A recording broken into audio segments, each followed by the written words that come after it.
Good day. This is John Navira, Guru Banker. Previously, we looked at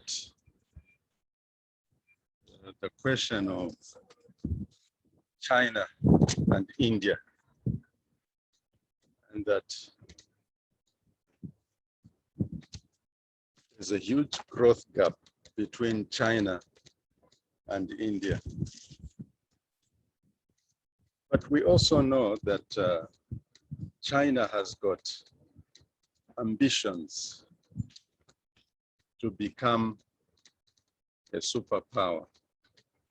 How likely are those ambitions to see fruition? Remember, you can want to be a superpower, but there will be other superpowers in your way to stop you. So what we do know for sure is that China seeks to match and surpass the US economy. Xi Jinping has called for common prosperity and has asked for wages to reach US 11,500. China also wants to be a great military machine that can match the US and its allies. The recent launch of a hypersonic missile demonstrates that ambition. Also, because of what Trump did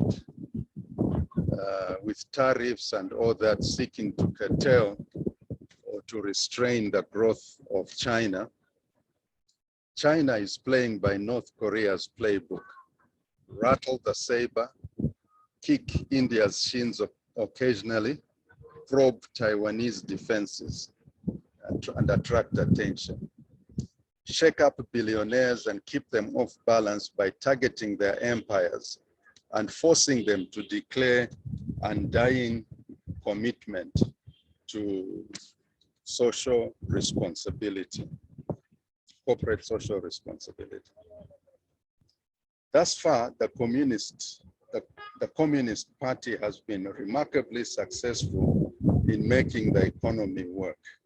This was achieved by deploying the capitalist ideology. But can China really surpass the US economy?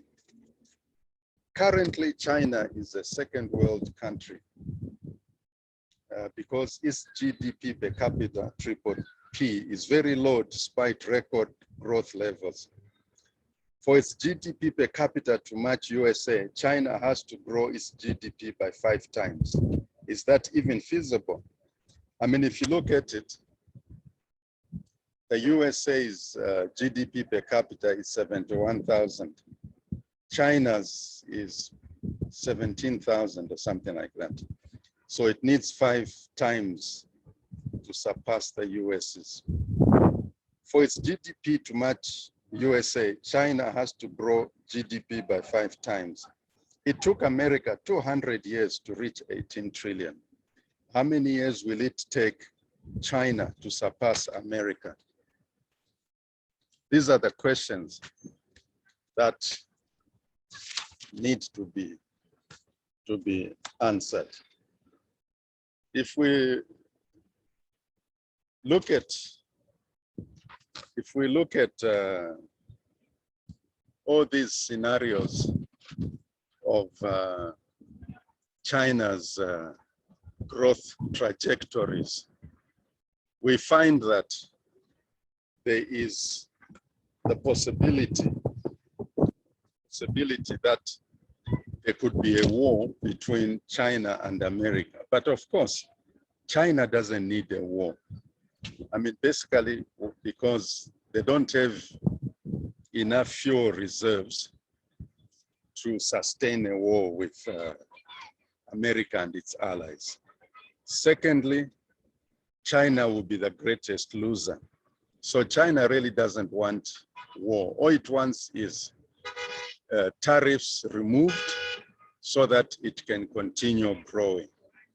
So for China, the biggest pain is if you stop their growth trajectory, if you slow down their growth from 10% to 5% or even 2%, which means they'll need an even longer time frame for them to catch up with America. These are the challenges that are facing China. So we can deduce that China is hungry for growth. And we can see from the Road and Belt Initiative, part of that search for growth, or the development of a military industrial complex.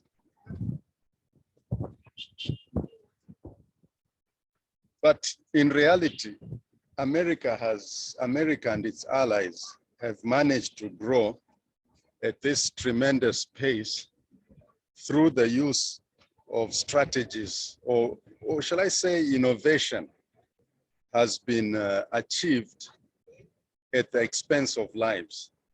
Because for America, a life and death struggle is one sure way by which innovation can be brought about.